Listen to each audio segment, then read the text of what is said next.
ಕುಮಾರಸ್ವಾಮಿ ಯಾವಾಗಲೂ ಕೂಡ ನಮ್ಮ ಸರ್ವನಾಶ ಮಾಡೋಕ್ಕೇನೆ ಅವ್ರದ್ದು ಪ್ರತಿಯೊಂದು ದಿನನೂ ಅವ್ರ ರಾಜಕಾರಣ ಮಲಗಿದ್ದು ಎದ್ದಬೇಕಾದ್ರೆ ನಾವು ಒಳ್ಳೇದು ಮಾಡಿದ್ರು ಅವ್ರು ಬರೀ ಇದನ್ನು ಸರ್ವನಾಶ ಮಾಡದೆ ಅವರು ಬಯಸ್ಕೊಂಡು ಬಂದಿದ್ದಾರೆ. ನಮಗೆಲ್ಲ ಗೊತ್ತಿದೆ ಅವ್ರದ್ದು ನಡೆ, ಹೆಜ್ಜೆ, ಭಾವನೆ, ಚಿಂತನೆ, ಆಚಾರ, ವಿಚಾರ ಎಲ್ಲ ಕೂಡ ನಮಗೆ ಅರಿವಿದೆ. ಅರ್ಥ ಆಯ್ತಾ? ನಾವೇನು ರಾಮನಗರ ಟಚ್ ಮಾಡ್ತಾ ಇಲ್ಲ. ಇವ್ರು ಬಂದು ರಾಮನಗರಕ್ಕೆ ಅಕ್ರಮ ಮಾಡಲಿಕ್ಕೆ ಪ್ರಯತ್ನವನ್ನು ಮಾಡಿದ್ದಾರೆ. ರಾಜಕೀಯವಾಗಿ ಅದಕ್ಕೆ ಅವಕಾಶ ಇದೆ.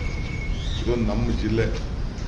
ರಾಮನಗರ ತಾಲೂಕವರು ನಮ್ಮವರು, ಚನ್ನಪಟ್ಟಣವರು ನಮ್ಮವರು, ಕನಕಪುರದವರು ನಮ್ಮವರು, ಮಾಗಡಿಯವರು ನಮ್ಮವರು. ನಮ್ಮದು ಬೆಂಗಳೂರು, ರಾಮನಗರ ಅಲ್ಲ, ನಮ್ಮದು ಬೆಂಗಳೂರು. ಈ ಬೆಂಗಳೂರು ಕೆಂಗಲ್ ಹನುಮಂತಯ್ಯ ಕಟ್ಟಿದಾಗ ಈ ವಿಧಾನಸೌಧ ಕಟ್ಟಿದ್ದು ಬೆಂಗಳೂರಿನಲ್ಲಿ, ರಾಮಕೃಷ್ಣ ಹೆಗಡೆ ಬಂದಿದ್ದು ಬೆಂಗಳೂರಲ್ಲಿ, ದೇವೇಗೌಡರು ಬಂದಿದ್ದು ಬೆಂಗಳೂರು ಜಿಲ್ಲೆಯಲ್ಲಿ, ಕುಮಾರಸ್ವಾಮಿ ಬಂದಿದ್ದು ಬೆಂಗಳೂರು ಜಿಲ್ಲೆಯಲ್ಲಿ.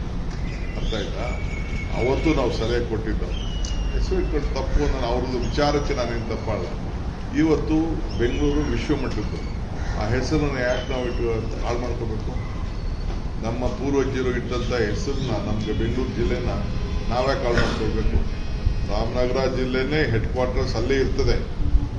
ಅರ್ಥ ಆಯ್ತಾ? ನಮ್ಮ ಜನಕ್ಕೆ ಒಂದು ಹೊಸ ದಿಕ್ಕನ್ನು ಕೊಡಬೇಕು, ಹೊಸ ಆಲೋಚನೆ, ಒಳ್ಳೆ ವಿಚಾರಗಳು, ಅಭಿವೃದ್ಧಿ, ಇವೆಲ್ಲ ಕೂಡ ನಾವು ಮುಂದಿನ ಜನರೇಷನ್ ಬಗ್ಗೆ ನಾವು ಆಲೋಚನೆ ಮಾಡ್ತಾ ಇದ್ದೀವಿ.